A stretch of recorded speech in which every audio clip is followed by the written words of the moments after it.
28 मार्च की वो तारीख जब कोरोना वाली जमात के दिमाग में जहर घोलकर मौलाना साद क्वारंटीन में चला गया था। मगर तारीखें गुजरी और आज 28 अप्रैल है। मौलाना साद अब तक कानून के सामने नहीं आया है। इस दौरान जमातियों ने देश भर में उत्पात मचाया, कोरोना फैलाया। हरकतों को देखकर शक यही गहरा रहा है कि कहीं कोरोना फैलाने की घटना सोची समझी साजिश तो नहीं। इसी कड़ी में मल्टी सेंटर एजेंसी की टीमें अपनी तफ्तीश को आगे बढ़ा रही हैं। 1000 से ज्यादा जमातियों के फोन रिकॉर्ड खंगाले गए हैं।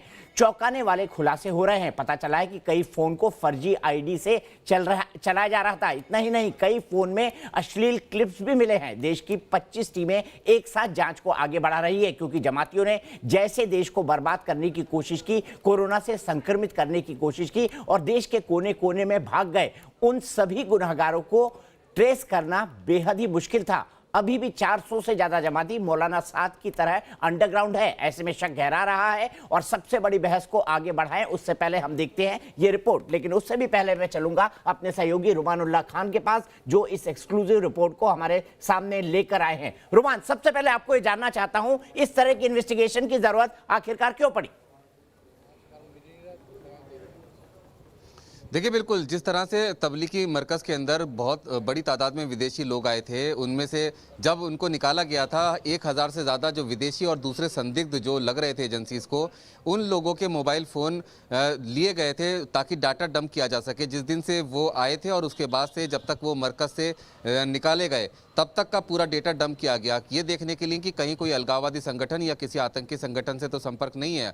क्योंकि इस जांच में सामने आया कि जो विदेशी लोग भी जो मोबाइल इस्तेमाल कर रहे थे, उसके अंदर बहुत से सिम कार्ड ऐसे थे जो कि देश के अलग अलग राज्यों से फर्जी आधार पर, पतों के आधार पर खरीदे गए थे और ये लोग इस्तेमाल कर रहे थे। और इसमें भी सबसे महत्वपूर्ण बात यह है कि जिस समय ये लोग अपने मोबाइल जमा करा रहे थे, उस समय भी कुछ लोगों ने अपने मोबाइल की या तो बैटरी निकाल ली या फिर उसके अंदर कोई पिन या पानी डालकर उसको ख़राब करने की कोशिश की गई ताकि वो अपने देश से निकल सके। और यही वजह रही कि जो विदेशी जमाती थे उनके खिलाफ भी LOC खोला गया ताकि वो देश छोड़कर ना जा सकें। इन मोबाइल्स के डेटा और उसकी स्क्रीनिंग की जा रही है और इससे कई अहम जानकारियां मिल सकती है। इसमें से ऐसा बताया जा रहा है कि करीब 100 ऐसे मोबाइल नंबर हैं जो कि कई 100 लोग इस्तेमाल कर रहे थे, जो कि संदिग्ध की श्रेणी में आते हैं। जांच के बाद ये साफ हो पाएगा कि क्या इसमें कोई सोची समझी साजिश थी, क्योंकि ऐसे आशंका पहले भी जताई जा चुकी थी। और जिस तरह से बड़ी तादाद में विदेशी जमाती यहाँ पर थे और उन्होंने मोबाइल को भी टैंपर करने की कोशिश की थी, उससे कहीं ना कहीं शक गहराया है। 25 एजेंसीज मिलकर ये पूरी इन्वेस्टिगेशन को आगे बढ़ा रही हैं और सभी एजेंसीज इसमें सपोर्ट कर रही है। दिल्ली पुलिस क्राइम ब्रांच है, दिल्ली पुलिस स्पेशल सेल है जो कि डेटा डंप और एनालिसिस का काम कर रही है और जल्दी इसके नतीजे सामने होंगे। ये तो बड़ी गंभीर बात है रुमान, ये तो देश के खिलाफ साजिश कर रहा था मरकज, इसका शक गहराता जा रहा है। अब कहीं इनकी साजिश तो नहीं थी, कहीं कोई षड्यंत्र तो नहीं था?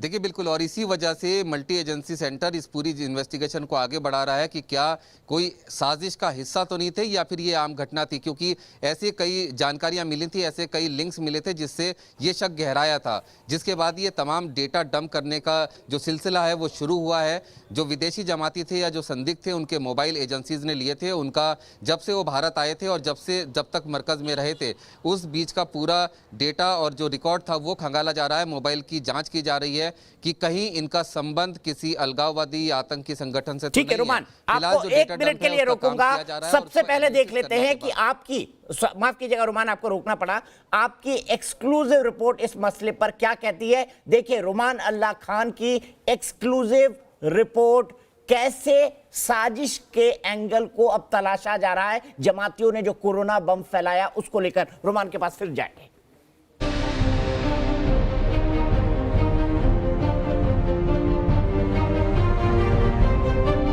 कोरोना वाली जमात का खुलेगा पूरा काला चिट्ठा।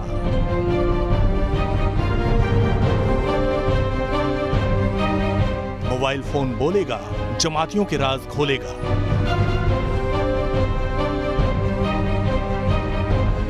अलगाववादी और आतंक कनेक्शन की हो रही है जांच।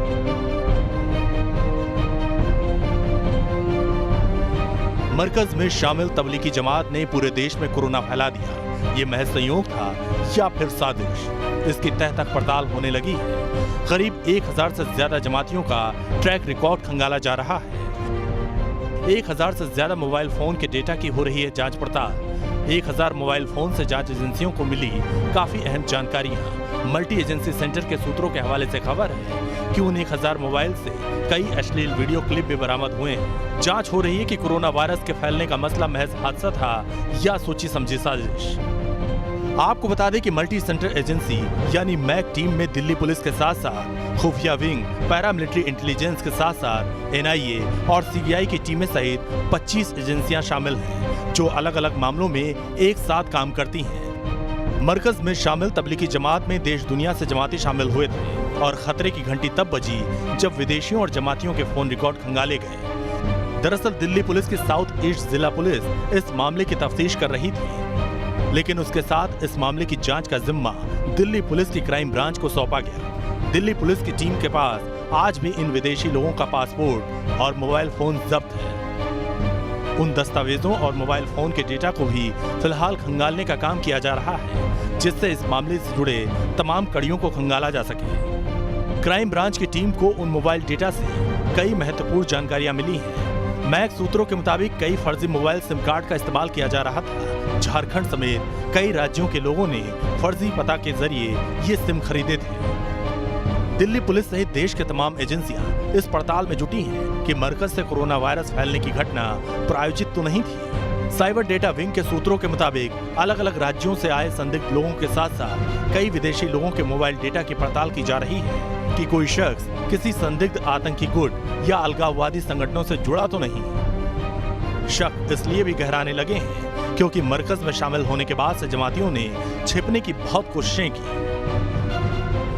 मरकज में शामिल हुए जमातियों पर गृह मंत्रालय की ताजा रिपोर्ट बताती है कि जमाती अभी भी सुधरे नहीं हैं। देश भर में अभी भी 400 से ज्यादा जमाती सामने नहीं आए। यूपी में कोरोना के कुल 2043 मामलों में 1099 जमाती या उनके संपर्क के लोगों के हैं। बिहार में 20 से 30 जमातियों के छिपे होने की बात कही जा रही है। उधर देश में कोरोना हॉटस्पॉट बने महाराष्ट्र में जमाती बड़ी मुसीबत बन रहे हैं। महाराष्ट्र के 50 जमाती सामने नहीं आए। पुलिस टावर मैपिंग के जरिए तबलीगियों की मैपिंग कर रही है। कॉल डिटेल और लोकल इन्फॉर्मर के जरिए जमातियों की तलाश की जा रही है। मुंबई में क्वारंटीन के बाद 11 जमाती गिरफ्तार किए गए हैं। गिरफ्तार आरोपियों में इंडोनेशिया का एक नागरिक भी शामिल है। ये सभी 23 मार्च को दिल्ली से मुंबई लौटे थे। तो 400 जमाती अभी भी गायब है जनाब। एक महीने तक तांडव मचाने के बाद अब ड्रामा हो रहा है कि प्लाज्मा देंगे। प्लाज्मा देने की कहानी कहां से आई, कैसे इनको मनाया गया, इसका भी खुलासा मैं कल करने वाला हूं, और कौन है इसके पीछे, इसका भी खुलासा होगा। लेकिन सबसे पहले रुमान के पास एक बार फिर से चलते हैं और रुमान से जानते हैं। रुमान, आज 1 महीना पूरे हो गया, ये मौलाना साहब है कहां?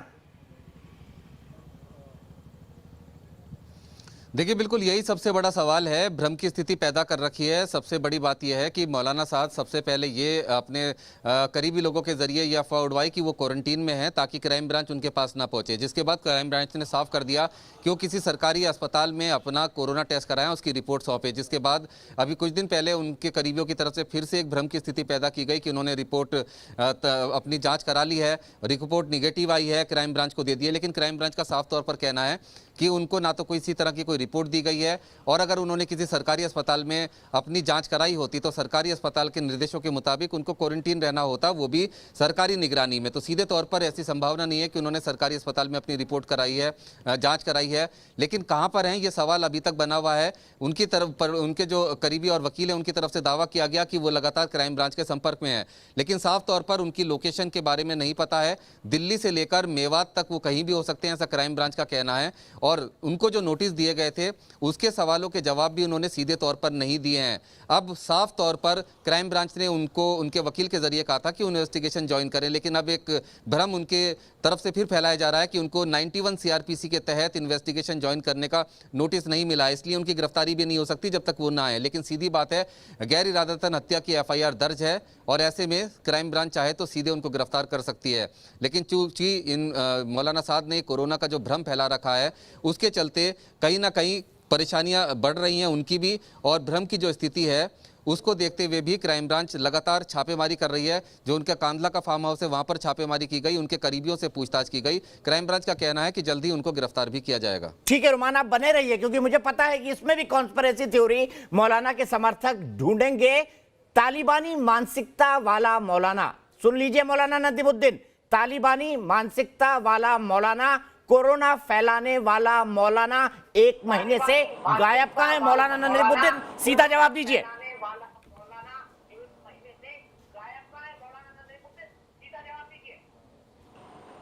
पहले तो मैं दीपक चौरसिया जी, करीमनगर हैदराबाद तेलंगाना के मुसलमानों की तरफ से आपको रमजान की ढेर सारी शुभकामनाएं आपको भी बहुत बहुत और शुभकामनाएं। मुबारकबाद। अगर भेज सकते तो थोड़ा सीख कबाब भिजवा देते।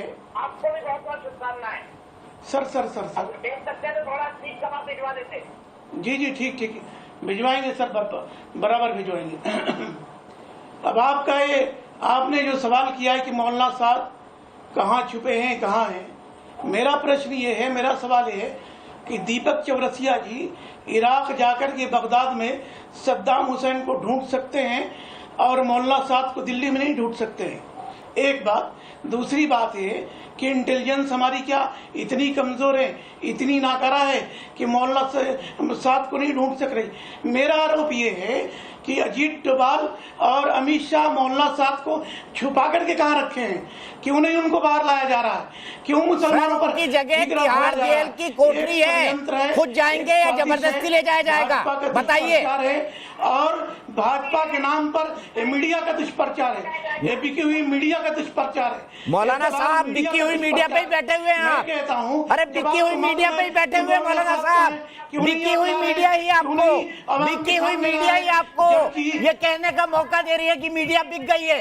इससे ज्यादा इंडिपेंडेंट मीडिया और क्या हो सकती है? मेरे ही चैनल पे आप मुझे गाली दे रहे हैं और मैं सुन रहा हूँ। इससे भी ज्यादा इंडिपेंडेंट मीडिया चाहिए आपको। नहीं मालूम है कि मौलाना साहब कहाँ हैं? आप क्यों नहीं छुपा, आप कहाँ छुपा रहे हैं? आप क्यों नहीं बता रहे हैं मौलाना साहब को? सरकार क्यों नहीं बता रही?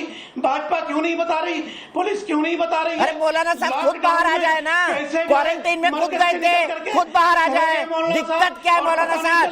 अब तो ये बात, अब तो इस बात की जांच हो रही है कि उनके आतंकवादियों और अलगाववादियों से संबंध तो नहीं है। अब तो इस बात की जांच हो रही है कि उनके आतंकवादियों और अलगाववादियों से संबंध तो नहीं है। देखिए जमाती कितने गॉड को मानने वाले हैं, अल्लाह को मानने वाले, ईश्वर को मानने वाले, भगवान को मानने वाले। उनकी मोबाइल क्लिप में क्या क्या मिल रहा है मैं बोल भी नहीं सकता नेशनल टेलीविजन पर।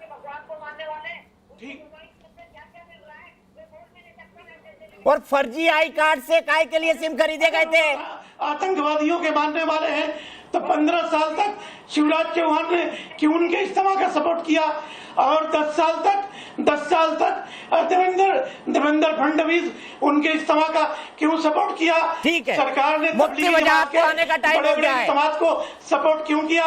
क्या उन्होंने भी आतंकवादियों का सपोर्ट किया? इस बार ना मौलाना नदीमुद्दीन, इस बार ऊंट पहाड़ के नीचे आया है। इस बार ऊंट पहाड़ के नीचे आया है मौलाना नदीमुद्दीन, इस बार ऊंट पहाड़ के नीचे आ गया है, ऊंट पहाड़ के नीचे आ गया है। अब सब पता लग जाएगा।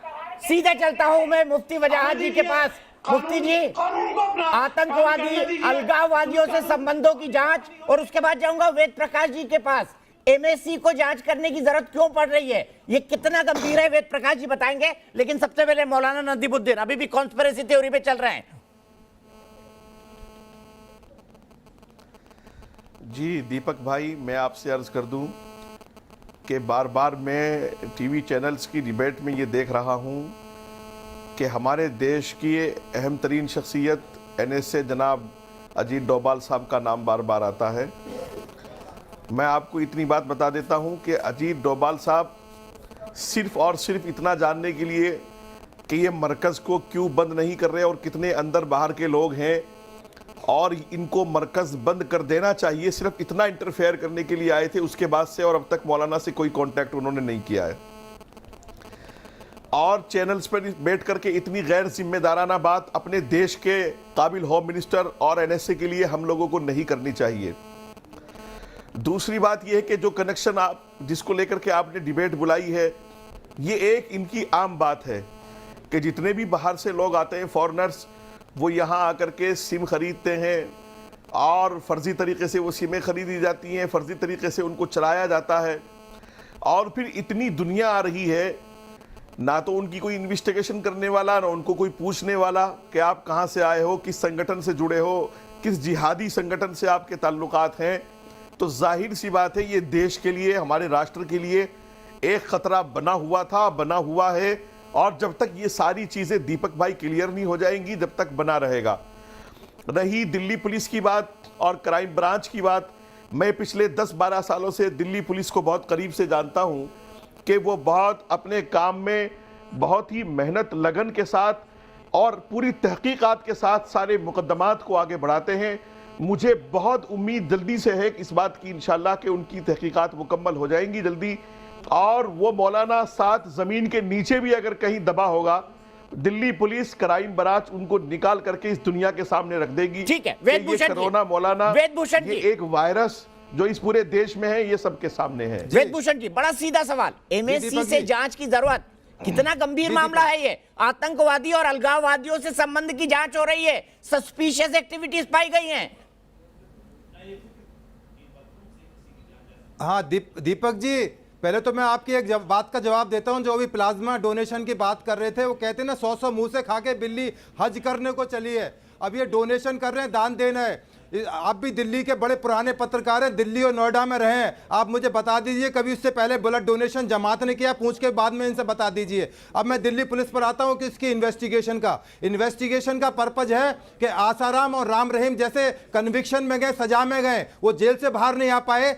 पर्पज ये है कि ज़्यादा से ज़्यादा एविडेंस, पुख्ता सबूत इकट्ठे किए जाएं। उसके लिए पुलिस को टाइम लग रहा है। वो दिन दूर नहीं जब वो तिहाड़ जेल की सलाखों के पीछे होंगे, और जब इस केस का ट्रायल होगा, बेल तो छोड़ो, दिल्ली पुलिस ये चाहती है उनका कन्विक्शन हो। 10 साल की सजा है दीपक जी 304 आईपीसी के अंदर, और उसके अलावा जो बाकी जो गुनाह हैं उनके इनकम टैक्स, ईडी, एमसीडी, जो अलग अलग डिपार्टमेंट उसकी इन्वेस्टिगेशन कर रहे हैं, उनकी जांच अलग चल रही है। दिल्ली पुलिस की जो जांच है 304 है, और जो फिदाइन कोरोना के जो बॉस बने हुए मौलाना साद जो इन्होंने बम विस्फोट किया है कोरोना का, उसका हिसाब किताब इनसे लिया जाएगा। देर है अंधेर नहीं है, थोड़ा इंतजार कीजिए। तिहाड़ जेल की सलाखें उनका पीछा कर रही हैं, बच नहीं पाएंगे। इतने पुख्ता सबूत इकट्ठे करेगी पुलिस, कोई इन ऐसे एविडेंस इकट्ठे करेगी, कोर्ट में उनका कोई जवाब नहीं होगा। उनके वकील और उनके जो बैठे हुए जो हिमायती बैठे, उनको बचा नहीं पाएंगे। ठीक है, शादाब खान, जेल जाने से, तिहाड़ जेल जाने से वक्त का इंतजार कीजिए, उनका वक्त आ चुका है। वक्त का इंतजार है। मौलाना साद को आखिरकार तिहाड़ की काल कोठरी में जाना ही पड़ेगा। लेकिन शादाब खान, आपकी पीस पार्टी पॉलिटिक्स करने के लिए मौलाना साद के फेवर में खड़ी हो गई। वो इंसान जिसने देश में कोरोना फैलाया, उसके साथ पीस पार्टी आ गई खाली वोटों के लिए। बड़ी देश सेवा का काम कर रहे हैं आप। देखिए दीपक जी, मेरी बात सुन लीजिए। मैंने बड़ी शालीनता से सभी की बात सुनी। पहली बात तो यह है कि अगर जमात के लोगों ने विदेशी लोगों को बुला करके प्लानिंग के साथ कोरोना फैलाया, तो उसमें निश्चित ही हमारे देश के प्रमुख नरेंद्र मोदी जी की भी साजिश रही होगी, क्योंकि विदेश से जो लोग आते हैं, क्या बकवास कर रहे हैं साहब, क्या बकवास कर रहे हैं? वो आदमी जो दिन रात लगा हुआ है, वो आदमी जिसके बारे में दुनिया कह रही है कि इससे बेहतर कोरोना का प्रबंधन कोई नहीं कर सकता, उस पर इतना निर्लज्ज और बेशर्मी का आरोप लगा रहे हैं। 500-600 वोट के लिए शर्म आनी चाहिए। आप कैसे राष्ट्रभक्त हैं? हम लोग मानवता की बात करते हैं, हम मानवता की बात करते हैं। आप मानवता की बात करते हैं ना, तो मौलाना साहब ने मानवता और इंसानियत के लिए क्या किया बताइए? मौलाना साहब ने मानवता और इंसानियत के लिए क्या किया? पूरे देश में कोरोना बम भेजे, पूरे देश में कोरोना बम भेजे। आप मानवता की बात कर रहे हैं? माफ कीजिएगा, ये कह रहा हूँ, अगर ये आपकी मानवता है तो चुल्लू पर पानी में डूब मरना चाहिए। वेद प्रकाश जी, जवाब दीजिए इनको। प्लाज्मा डोनेट करने वाले कोरोना वॉरियर हैं। आप इनको, पहली बात तो मैं इनको शर्म आनी चाहिए। जिस तरह की बातें कर रहे हैं सीधे प्रधानमंत्री पर कर रहे हैं। अरे प्रधानमंत्री के दरवाजे तक जाने की औकात नहीं है जो बोल रहे हैं। श्रीमान जी प्रधानमंत्री को, इस देश के प्रधानमंत्री को चैलेंज कर रहे हैं। अभी आप देखिए जिस तरह से आप बात कर रहे हैं, तो आपको शोभा नहीं देता। इससे पहले जमात ने इस देश के लिए क्या किया? कोई ब्लड डोनेशन किया, कोई देश के लिए कुछ कुर्बानियां की। आज बात कर रहे हैं, बड़ी बड़ी जमात के फेवर में बात कर रहे हैं। आपने इस देश को बर्बाद कर दिया, हमारे देश को कोरोना बीमारी से आपने संक्रमित कर दिया। अभी समाचार आ रहा है कि दिल्ली पुलिस जो क्राइम ब्रांच इसकी इन्वेस्टिगेशन कर रही थी, वो संक्रमित हो चुकी है। दीपक जी, दिल्ली पुलिस की क्राइम ब्रांच जो इस केस की इन्वेस्टिगेशन कर रही थी, सूचना आ रही है वो टीम पूरी संक्रमित हो चुकी है। पूरी टीम क्राइम ब्रांच की संक्रमित हो चुकी है, जानकारी आ रही है। अभी जानकारी खुलकर आएगी। ये इन्हीं की देन है, इन्हीं जमातियों की देन है। ये जमाती बताएंगे कि दिल्ली पुलिस की क्राइम ब्रांच को देने वाला, संक्रमण करने वाला कौन था? ये मौलाना साहब था। आपके दिमाग में इस्लामोफोबिया घुस चुका है एसीपी साहब। ठीक है शादाब, अगर इस्लामोफोबिया है, फोबिया आपके दिमाग में घुसा है, आप सीधे प्रधानमंत्री से कम बात नहीं करते। आपकी क्या औकात है इस देश में? आपकी क्या औकात है? बताइए क्या औकात है आपकी? आप प्रधानमंत्री से चैलेंज करते हैं, ये देश के प्रधानमंत्री कतई नहीं होने देंगे। देश की आम जनता और आम मुसलमान, आम जनता और आम मुसलमान कभी नहीं होने देंगे। सीधे चलता हूँ इनके खान साहब के बाद। इनके खान साहब 500,000 वोट के लिए ये मौलाना का सपोर्ट कर रही है। पीस पार्टी क्या पीस कर रही है? शादाब खान का ऑडियो डाउन, अब बीच में बहुत बोलते हैं। एमके खान साहब, एमएच खान साहब। हाँ जी चौरसिया जी, मैं एमएच खान हूँ। जी माफ कीजिएगा, माफ कीजिएगा। मैं आपको पहले से बता रहा हूँ कि नहीं चौरसिया जी कोई बात नहीं। मैं ये पहले दिन से आपको बता रहा हूँ कि ये तबलीगी जमात नहीं है, इबलीसी जमात है। इबलीस किसको कहते हैं? शैतान को कहते हैं। ये शैतानी जमात है। जो हरकतें हो रही हैं वो शैतानी हरकतें हो रही हैं। अगर इतने ही ईमानदार और इतने ही अल्लाह के रसूल के मानने वाले साध होते तो सामने आके अपने गुनाहों की, अपने बेगुनाही की सबूत देते। वो नहीं आ रहे हैं, वो नहीं आ रहे हैं। वो इस्लाम की जो मेन बुनियादी बातें हैं उस पर कायम नहीं है। वो अपनी 3 किताबों को लेके भोले भाले मुसलमानों को बहका रहे हैं। ये तबलीगी जमात है। आप सभी मुसलमानों से इसका कोई लेना देना नहीं है। पूरे हिंदुस्तान के मुसलमानों का इससे कोई लेना देना नहीं है। 1 से आधे % ये इबलीसी जमात के लोग, शैतानी जमात के लोग हैं जो कोरोना फैला करके आज घरों में बैठे हैं। जो कोरोना को लेकर पूरे हिंदुस्तान में, यहाँ तक कि लखनऊ में इतना मारा मारी करा दिया उन्होंने कि कई जगह हॉट स्पॉट बनाना पड़ा।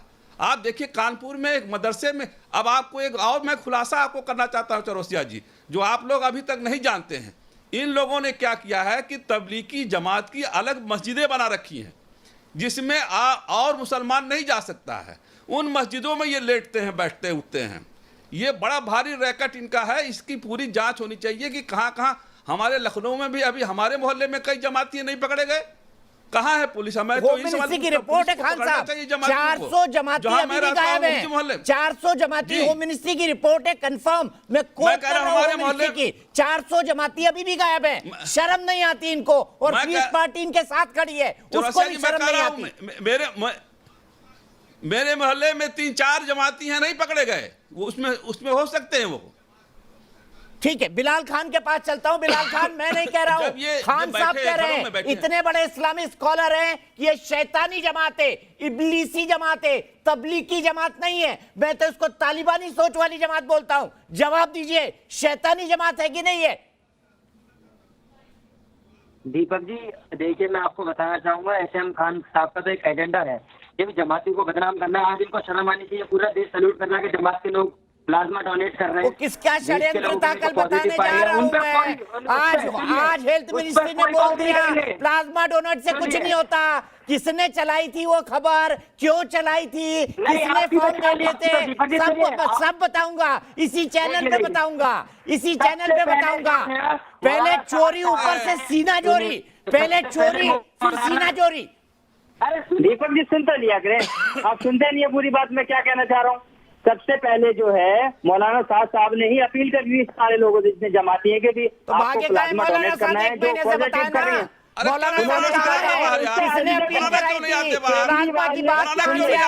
एक खुलासा करूंगा, एक खुलासा करूंगा। बड़ी बेइज्जती आप होगी। खुलासा करते रहिए, देश समझना है आपकी सारी हकीकत। खुलासा करते करते आप खुद पागल हो जाएंगे। मुझे लग रहा है आपका दिमाग चल गया। दीपक जी कैसी बातें कर रहे हैं आप? हमें ये कहना चाहिए कि हमारे देश कैसे लड़े जाए। आप आपस में लड़ने का काम करिए। अहले बैत का नाम ले लो। अरे आप नहीं समझाएंगे। आप जैसे जो दलाल है ना, सुनिए एसएम खान साहब, दलाली कम करिए। आपको ऐसे चैनल पे बोल रहा हूँ, मुझे समझ में आ गया। आप नफरत फैला रहे, हिंदू मुस्लिम की नफरत फैला रहे। नाम ले लो देश के और अंदर हिंदू इस्लाम के मुस्लिम की रास्ते पे नफरत आ फैला रहे जाओ, हो। वरना बहुत बुरा हाल होने वाला है। चैनल पे जाकर मैं मौलाना साहब को मुसलमान भी नहीं बांटता। आप हिंदू मुस्लिम की बात कर रहे हैं। खुद खान साहब बोल रहे हैं कि शैतानी जमात है। खुद खान साहब बोल रहे हैं इब्लीसी जमात है, शैतानी जमात है, तबलीगी सोच वाली जमात है ये। जाने वाले रास्ते पर रोक के खड़े होते हो। और कहते हो कि इसमें मत जाओ, ये तो मिट्टी में मिल गया, नाउजुबिल्लाह। तुम शैतान नहीं हो तो क्या हो? एक नंबर के शैतान हो तुम। इनको चुप करिए, मेरा टाइम कहाँ गया है? चलो ठीक है, 30 सेकंड दिया खान साहब, 1 मिनट 30 सेकंड, मुझे ब्रेक पे जाना है, फिर इनका जवाब देंगे हम ब्रेक के बाद। हाँ, मैं ये कह रहा हूँ दीपक जी सुनिए, आज पूरे देश को जरूरत है कि भाईचारा एक साथ मिलकर इस देश में लड़ाई कर ले। मौलाना साहब को फोन करके बोल दो ना ये बात, मौलाना साहब को फोन करके बोल दो ना ये बात, मुझे क्यों ज्ञान दे रहे हो? मौलाना साहब को बोलो ना, लड़ने की जरूरत है। सुनिए पहले बात, दीपक जी सुनिए, मौलाना साहब इस देश से अलग नहीं है, 130 करोड़ में आते हैं। तो देश को संकट में क्यों डाला? कोरोना बम क्यों भेजे बताओ? कोरोना बम क्यों भेजे? कोरोना बम क्यों भेजे बताओ? अरे सुनिए भैया, कोई भी जमात इस देश के कानून से बड़ी नहीं है। अगर जो वो भी गलत करते हैं तो कानून है देश के अंदर। 304 लग गई है, तिहाड़ जाएंगे।